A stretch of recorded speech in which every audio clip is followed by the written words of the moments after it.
Halo rekan-rekan sekalian, jumpa lagi di channel Ivan Muhammad Sikrit. Baik, kali ini aku akan membahas mengenai flash review day pertama gitu ya, berkaitan dengan formasi perangkat komputer di SKB 2024 teman-teman ya. Jadi informasinya adalah bahwa bentuk soalnya itu bentuknya full hafalan teman-teman ya.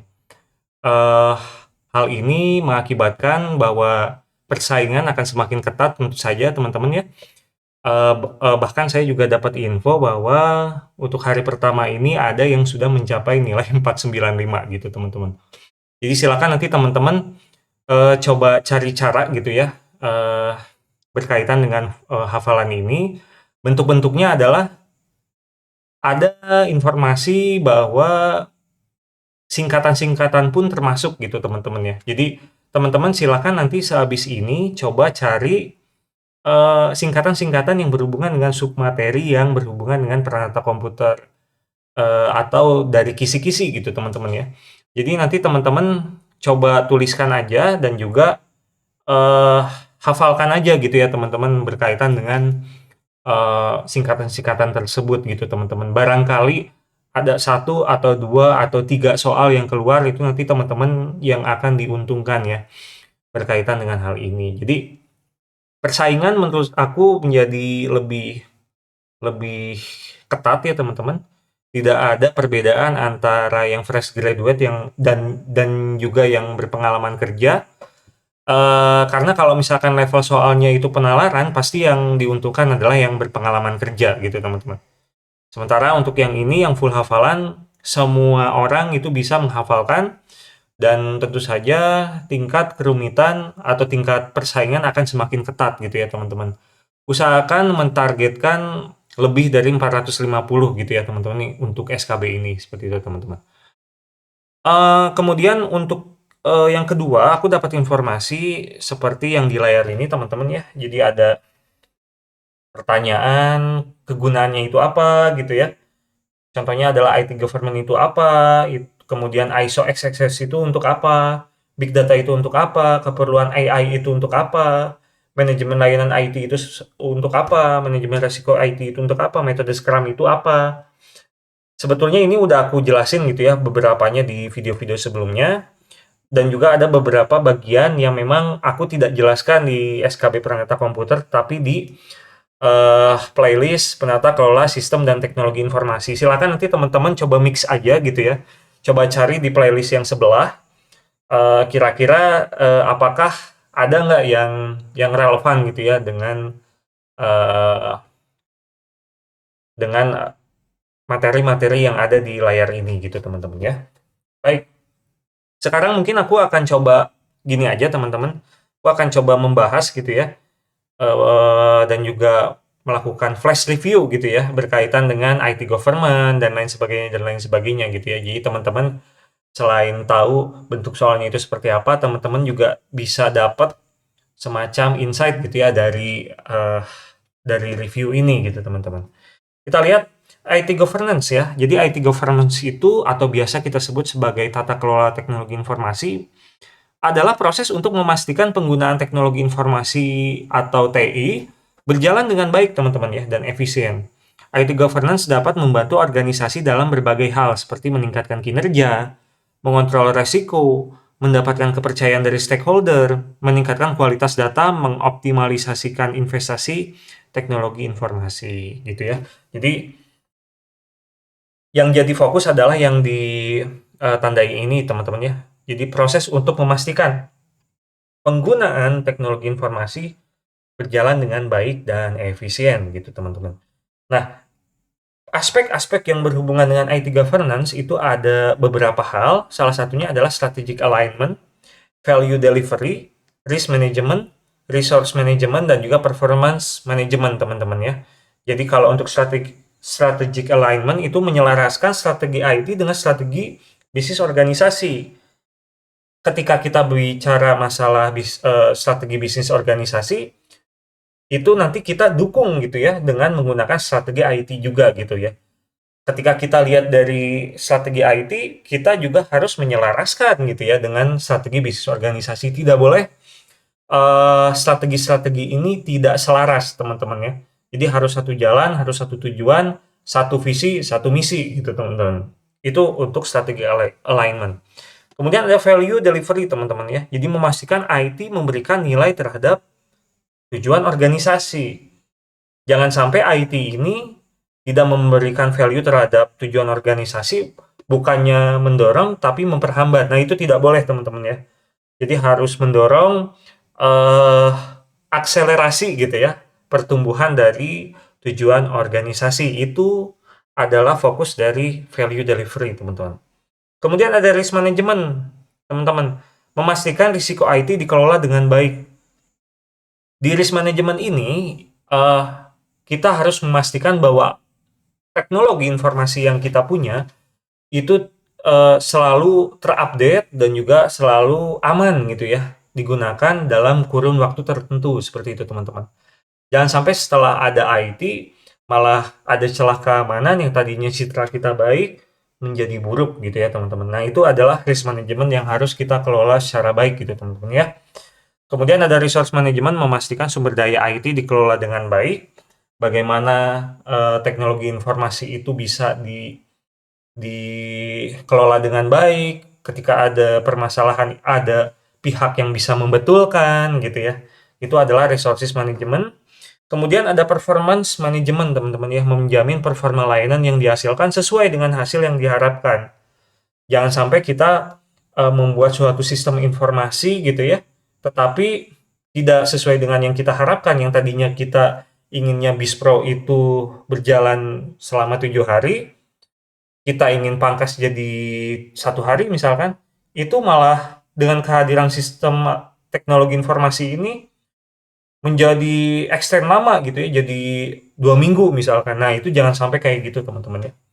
Itu performance management. IT governance dapat diterapkan di perusahaan swasta gitu ya, maupun sektor publik. Jadi di instansi eh, kenegaraan pun bisa dilakukan seperti itu teman-teman ya. Nah, ini mungkin lebih ke aspek-aspek ya yang mendorong IT governance ya. Jadi domain-domain yang mendorong IT governance seperti itu teman-teman. Ada value delivery, risk management, resource management, performance management, strategic alignment sesuai dengan yang tadi aku udah jelasin sebelumnya gitu ya.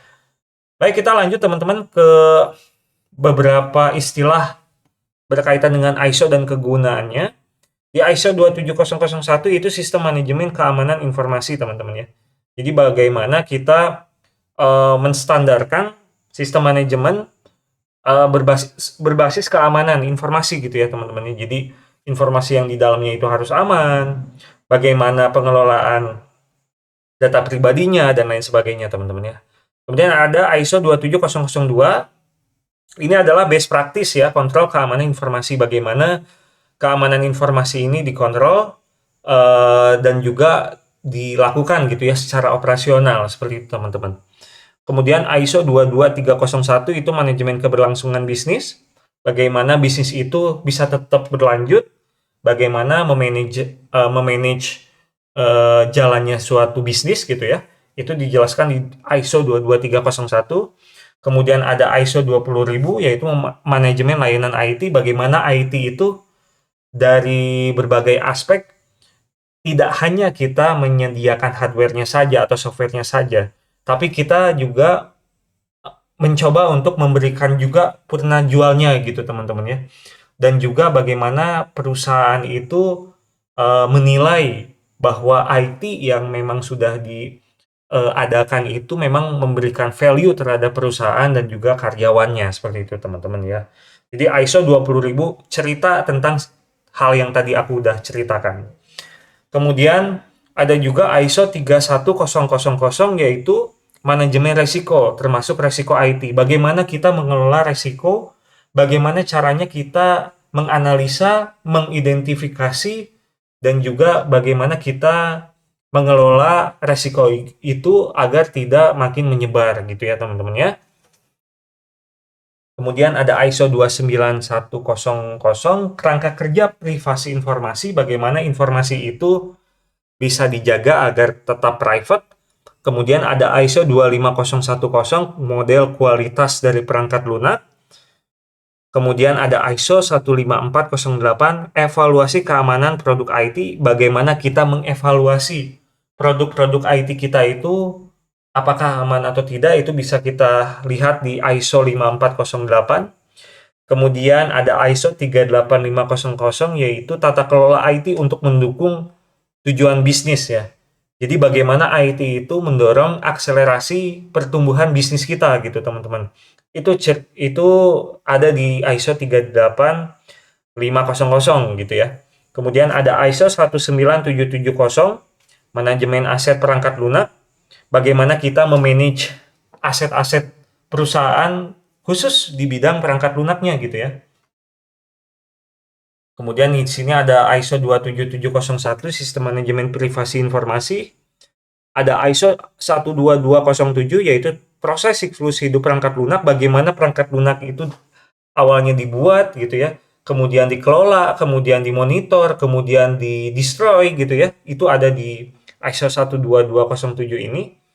Kemudian ada ISO 16363, sertifikat repositori digital terpercaya. Jadi ini lebih ke kayak digital certificate gitu ya, yang berhubungan dengan SSL gitu. Kemudian ada ISO 27017, keamanan informasi untuk layanan cloud. Ada ISO 9241, ergonomi interaksi manusia atau sistem, atau biasa kita sebut dengan UI UX ya, user interface, user experience, seperti itu teman-teman. Sudah ada ISO-nya gitu ya teman-teman. Nah ini dari beberapa hal ini mungkin teman-teman nggak bisa langsung hafal, dicatatkan saja gitu yang pas, yang sering keluar gitu ya teman-teman ya. Baik, kita lanjut ke big data dan kegunaannya teman-teman ya. Big data adalah kumpulan data yang sangat besar teman-teman, dan kompleks yang sulit diproses menggunakan metode tradisional ya. Data ini bisa berasal dari berbagai sumber seperti posting di media sosial, gambar digital dan video, catatan interaksi pembelian, interaksi media sosial, transaksi e-commerce, dan sensor IoT yang terhubung. Jadi big data ini jumlahnya itu besar sekali teman-teman. Tidak hanya ribuan atau ratusan, tapi bisa sampai jutaan dan juga bisa sampai ratusan juta teman-teman dalam waktu yang singkat ya. Salah satu contohnya adalah tweets gitu teman-teman ya. Tweets itu biasanya saya dulu pernah coba menggunakan Apache NiFi. Saya coba 1 menit aja itu kekumpul banyak banget gitu teman-teman ya. Nah itu adalah salah satu contoh data-data yang berhubungan dengan big data teman-teman ya. Sesuai dengan jenis-jenisnya yang sudah muncul di Balance ini teman-teman. Kemudian ada karakteristik utama teman-teman ya berkaitan dengan big data, yaitu volume. Ukuran datanya harus sangat besar, kecepatannya, data yang terus-menerus dihasilkan dan diperbarui, kemudian terdiri dari berbagai jenis data, baik terstruktur maupun tidak terstruktur. Itu adalah ciri-ciri dari big data teman-teman ya. Big data tentu memiliki banyak manfaat gitu ya, yaitu meningkatkan proses pengambilan keputusan, meningkatkan ketangkasan, pengalaman pelanggan jadi lebih baik, kecerdasan berkelanjutan, operasi yang lebih efisien, manajemen risiko yang lebih baik. Tapi biasanya big data itu berhubungan dengan meningkatkan proses pengambilan keputusan ya. Jadi lebih ke decision support system gitu teman-teman.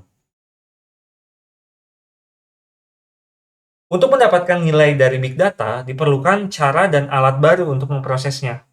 Proses pengumpulan, analisis, dan interpretasi data dalam skala besar ini disebut dengan big data analytics. Jadi kita tidak lagi mengolah data yang kecil gitu ya, tapi data yang banyak, data yang terus datang, bagaimana kita mengelolanya sehingga bisa memberikan insight terhadap high level ya, atau top level dari suatu perusahaan atau instansi gitu teman-teman.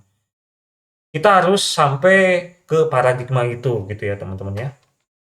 Nah ini adalah salah satu jenis gitu ya dari atau aku bisa sebut sebagai contoh ya dari big data pipeline gitu ya.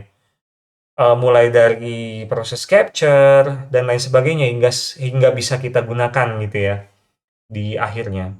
Jadi kita mulai dari capture dulu.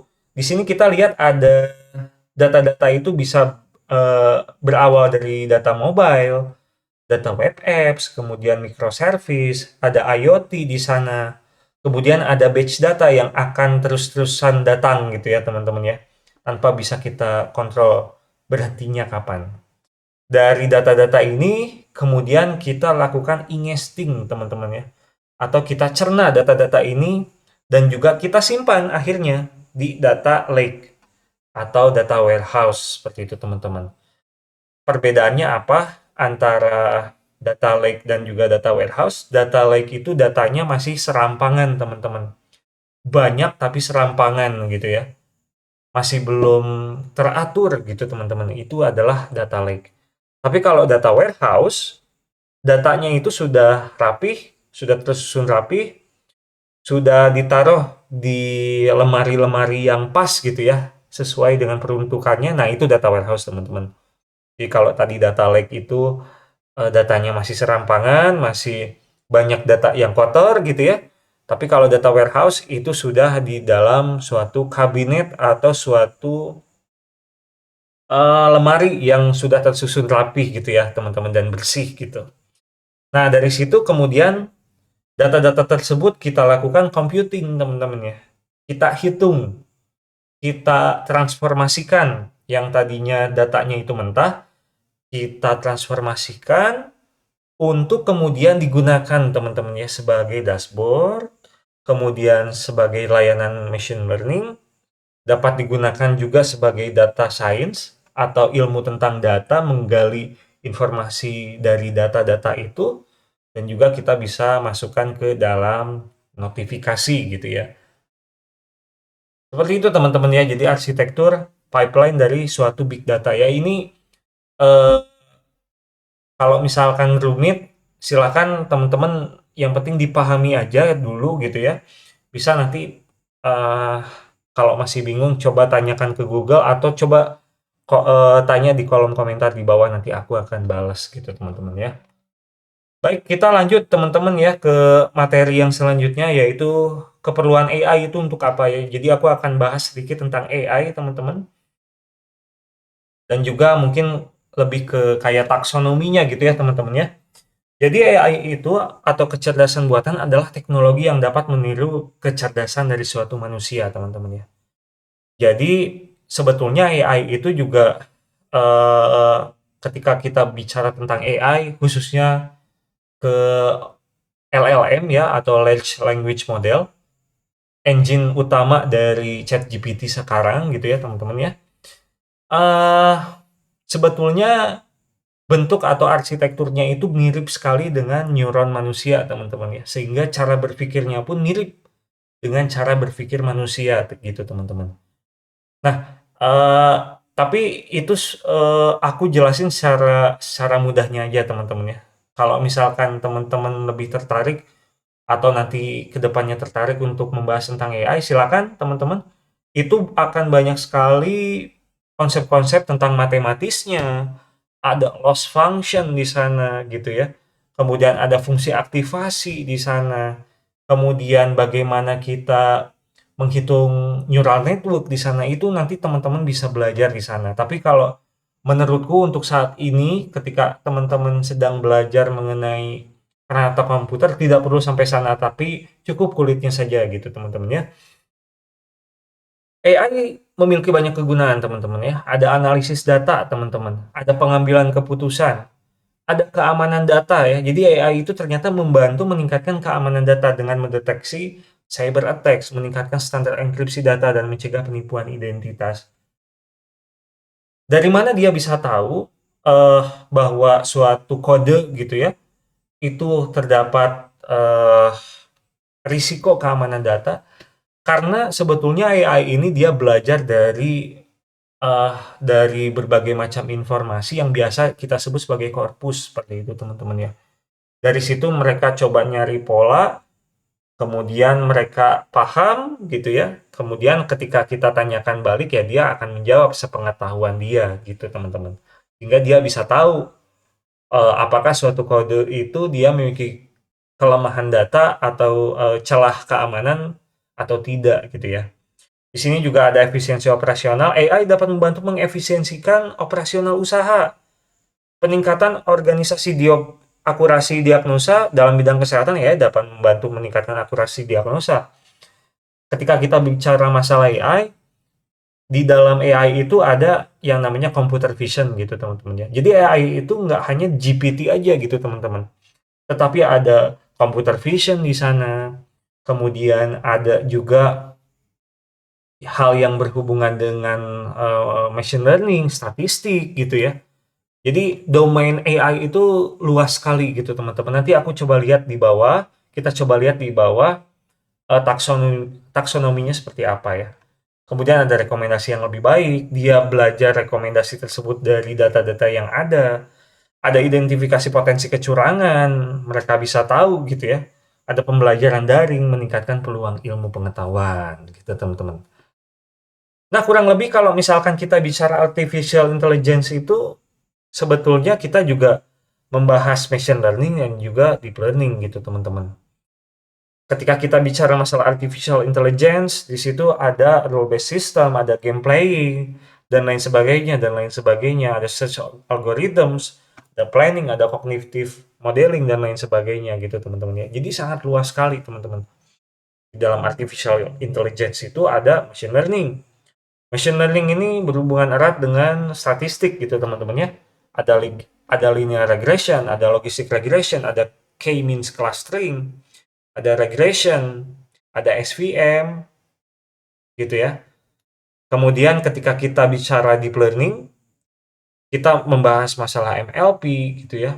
Kemudian ada GAN, ada LSTM, kemudian ada autoencoders, ada RNN, ada CNN, gitu ya. Ini merupakan dasar dari eh, LLM ya, teman-teman ya, dari ChatGPT sekarang. Jadi sangat luas sekali gitu, teman-teman. Jadi kita jangan jangan mengasosiasikan AI itu LLM gitu teman-teman ya. AI itu ChatGPT gitu. Kita nggak berbicara hanya satu itu aja teman-teman, tapi sangat luas sekali gitu ya artificial intelligence itu ya. Baik, mungkin dari aku untuk artificial intelligence itu dulu ya teman-teman ya. Kita akan lanjut ke manajemen layanan TI teman-teman ya. Manajemen layanan TI atau ITSM adalah cara tim TI untuk mengelola layanan TI yang diberikan kepada pelanggan ya. ITSM mencakup proses dan aktivitas untuk merancang, membuat, memberikan, dan mendukung layanan TI. ITSM bertujuan untuk memenuhi tujuan bisnis dan meningkatkan kepuasan pelanggan. Aspek utamanya adalah manajemen incidents, ada manajemen perubahan, ada manajemen permintaan layanan, ada manajemen hubungan pelanggan. Nah, teman-teman silahkan nanti kalau misalkan mau deep dive lagi materi ini, teman-teman bisa lihat ya materi tentang manajemen layanan TI yang sudah aku jelasin di video-video sebelumnya. Baik mungkin di playlist Prakom atau di playlist PKS TI. Silakan nanti cari aja teman-teman ya. Di sana akan lebih lengkap. Yang jelas ITSM itu berbeda dengan pendekatan manajemen TI yang lebih berorientasi pada teknologi, sementara manajemen jaringan dan manajemen sistem TI. ITSM berfokus pada kebutuhan pelanggan teman-teman ya, yang tadi aku udah jelasin, purna jualnya gitu dan layanan TI untuk pelanggan, serta menekankan peningkatan berkelanjutan. Nah, ini salah satu contoh framework dari ITSM ya, teman-teman. Framework dari ITSM ini ada service strategi, bagaimana kita menstrategikan layanan gitu ya. Harus ada reporting dan dashboardnya, harus ada peningkatan secara kontinu terhadap layanannya, di mana ITSM itu memiliki service request management di sana, ada incident management, bagaimana mereka memanajemen problem, bagaimana mereka memanajemen suatu isu gitu ya, bagaimana mereka memanajemen perubahan perangkat contohnya, bagaimana mereka memanajemen aset atau melakukan audit terhadap aset-aset yang berhubungan dengan aset perusahaan itu gitu teman-teman ya. Kemudian ada lagi manajemen risiko TI teman-teman ya. Manajemen risiko TI adalah proses untuk mengidentifikasi, menganalisis, dan mengantisipasi risiko yang mungkin terjadi akibat penggunaan TI. Manajemen risiko TI bertujuan untuk meminimalkan kerugian dan kerentanan, serta menjaga keseimbangan antara efisiensi dan peluang. Jadi manajemen risiko ini ya gimana caranya kita mengidentifikasi gitu ya, menganalisis dan mengantisipasi risiko yang berhubungan dengan penggunaan TI, itu intinya teman-teman ya. Di mana manajemen resiko TI itu melibatkan prosedurnya kita harus cek gitu ya. Prosedurnya kita harus lakukan assessment, kebijakannya kita harus lihat, alat-alatnya itu apa gitu kan. Penentuan lingkup risikonya seperti apa, penilaian risikonya seperti apa, penanggapan terhadap risikonya itu seperti apa, dan juga pemantauan risikonya seperti apa gitu ya. Beberapa risiko yang dikelola dalam manajemen risiko TI antara lain kepemilikan operasional, keterkaitan dampak dan penggunaannya. Manajemen risiko TI yang baik dapat membawa dampak positif pada perusahaan, seperti performa dan citra yang baik di mata publik tentu saja gitu teman-teman ya. Ketika kita berhasil mengamankan produk kita gitu ya, atau IT kita ya pasti masyarakat akan menilai itu menjadi baik gitu teman-teman. Dalam keadaan darurat atau bencana, manajemen TI dapat menerapkan rencana pemulihan bencana atau disaster recovery gitu ya, untuk menjaga dan memulihkan layanan TI. Nah, ini ada beberapa tahapan-tahapan yang berhubungan dengan risk assessment, teman-teman. Yang pertama, kita harus mengkarakterisasikan sistem itu seperti apa. Kemudian kita mengidentifikasikan threat-nya. Kemudian kita mengidentifikasikan celah keamanannya di mana sih, gitu kan. Kemudian kita melakukan control analysis. Kemudian kita menentukan likelihood determination. Bagaimana mengapa threat itu muncul gitu ya, motivasinya seperti apa, kapasitas terhadap threat itu seperti apa, nature dari vulnerability-nya itu seperti apa. Kemudian kita lakukan impact analysis, kemudian kita lakukan risk determination, kemudian kita memberikan rekomendasi kontrol, dan juga yang terakhir kita harus menuliskan gitu ya hasil tersebut dalam suatu dokumentasi ya. Seperti itu teman-teman ya, untuk tahapan yang tadi. Kemudian yang terakhir teman-teman, metode Scrum. Metode Scrum itu adalah kerangka kerja manajemen proyek yang membantu tim bekerja secara efisien, teman-teman. Metode ini dapat membantu menyelesaikan proyek dengan lebih cepat dan menghasilkan ide-ide inovatif. Ini biasanya digunakan dalam development program, teman-teman ya. Bagaimana cara tim itu bisa fokus, bagaimana cara tim itu bisa melaporkan, dan juga berkomunikasi, itu kita bisa menggunakan metode Scrum ini, teman-teman. Ada beberapa prinsip yang harus digunakan, yaitu Scrum didasarkan pada prinsip-prinsip dasar agile seperti kolaborasi. Perlu kolaborasi gitu ya antara satu pihak dengan pihak yang lain. Ketika kita bicara tentang developer, maka otomatis developer ini harus bisa bekerja sama dengan PM. Bagaimana developer ini bisa bekerja sama dengan PO. Bagaimana developer ini bisa bekerja sama dari tim back end-nya, tim front end-nya gitu ya. Kemudian bagaimana dia bisa bekerja sama dengan UI UX-nya gitu ya. Sehingga bisa menciptakan lingkungan kerja yang lebih cepat dan juga kolaboratif seperti itu teman-teman. Cara kerjanya di mana Scrum ini memecah proyek besar menjadi tugas-tugas kecil gitu teman-teman ya. Jadi misalkan aku mau bikin sebuah website e-commerce gitu ya. Nah, bagaimana caranya kita membuat website e-commerce itu? Nah, kita bisa mulai dengan membuat logonya terlebih dahulu gitu ya. Kemudian nanti kalau misalkan logonya udah jadi, saya pengen ada search recommendation-nya gitu ya. Kemudian ada mekanisme login, logout gitu ya. Nah, itu kita harus breakdown menjadi sesuatu yang lebih kecil seperti itu, teman-teman. Itu salah satu cara kerja daripada Scrum ya. Tahapannya ini teman-teman yang harus dilaksanakan yaitu menentukan tim Scrum-nya, siapa yang role-nya itu sebagai developer, sebagai PM gitu ya. Itu harus ditunjuk di awal. Mohon maaf teman-teman. Kemudian ada menentukan waktu sprint-nya. Kira-kira berapa lama kita bisa mengerjakan gitu ya dalam satu jeda waktu itu gitu ya. Kita harus menentukan waktu sprint-nya, menunjuk pemilik produk atau product owner. Product owner-nya siapa yang mengorkestrasi semuanya gitu ya, yang bertanggung jawab terhadap semuanya. Kemudian membuat produk backlog awal backlog itu yang tadi aku udah jelasin tentang pekerjaan-pekerjaan kecil tadi, itu kita sebutnya sebagai product backlog, teman-teman. Kemudian merencanakan sprint dan juga menutup dan memulai sprint selanjutnya. Nah, acara yang harus dilakukan setiap hari itu adalah daily scrum, yaitu rapat rutin yang berdurasi 10-15 menit. Rapat ini berfokus pada 3 pertanyaan saja gitu, teman-teman. Apa yang dilakukan kemarin, apa yang akan dikerjakan hari ini, apakah ada kendala atau enggak gitu, teman-teman. Nah, itu adalah metode Scrum yang pernah atau yang dikembangkan pada tahun 93 oleh Jeff Sutherland. Nah, ini adalah proses dari Scrum, teman-teman ya. Di sini ada product backlog-nya, pekerjaan-pekerjaan kecil ada di sini, kemudian ada planning meeting, kemudian dihasilkanlah sebuah sprint backlog gitu ya. Jadi product backlog ini ada banyak, kemudian kita planningkan mana saja yang mau dikerjain gitu ya. Di sprint planning meeting ini kemudian ada sprint backlog. Dari sprint backlog ini kemudian dikerjakan selama 1-4 minggu, di mana setiap harinya itu ada daily stand up kita sebutannya ya. Itu kita ingin mereview gitu ya, berkaitan dengan